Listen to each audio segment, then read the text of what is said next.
Good morning.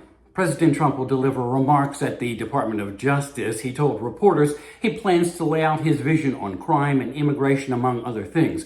He is expected to also announce he's invoking the Alien Enemies Act of 1798 as a way to target and immediately deport members of gangs that have ties to other nations.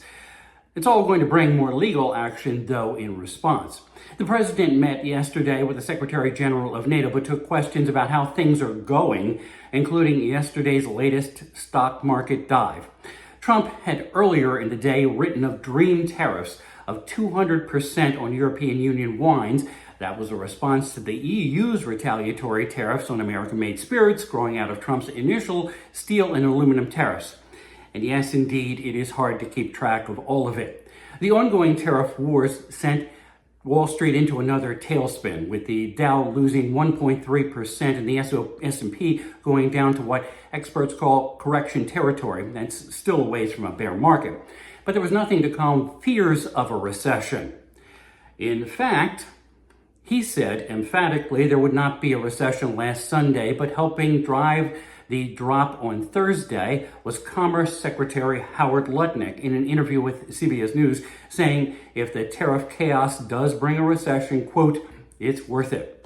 Lutnick, like Trump, believes tariffs and tariff threats will bring the world to heel. Lutnick was in Ontario yesterday with Canadian officials, by the way, trying to calm the tariff wars between our two nations.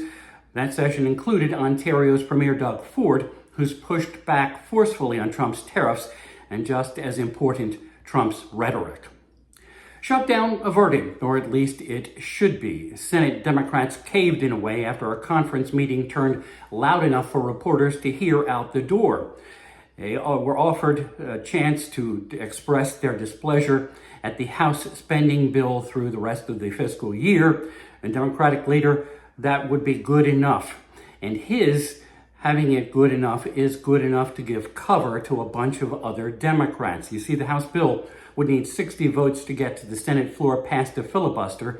7 Democrats would have to go along in order to get, there are enough jittery Democrats fearing a public shutdown tonight that Schumer agreed to let his party have a vote on a 30-day spending bill. And that's going to go down, of course, and that's to get both parties on the record. That could not happen if at least 7 Democrats didn't go along with the vote to move the bill to the Senate floor, known as cloture. No doubt Democrats will and are being hammered by the party base over not confronting Trump, who likes the decreased domestic spending in the House bill, of course. Quote, the federal government has been taken over by a nihilist, Donald Trump. Schumer saying on the Senate floor, having his say as his conference solved or didn't solve the infighting. Quote, it's a Hobson's choice not to proceed with the bill before us or risk Donald Trump throwing America into the chaos of a shutdown. Hobson's not a senator, so we don't know how he would vote. Of course, it was the Democrats who were worried about being blamed for a shutdown. So watch who waits until the last minute for that cloture vote expected to come tonight, and you might get a sense of who had the heebie-jeebies. With Ear on the White House, I'm Bob Costantini.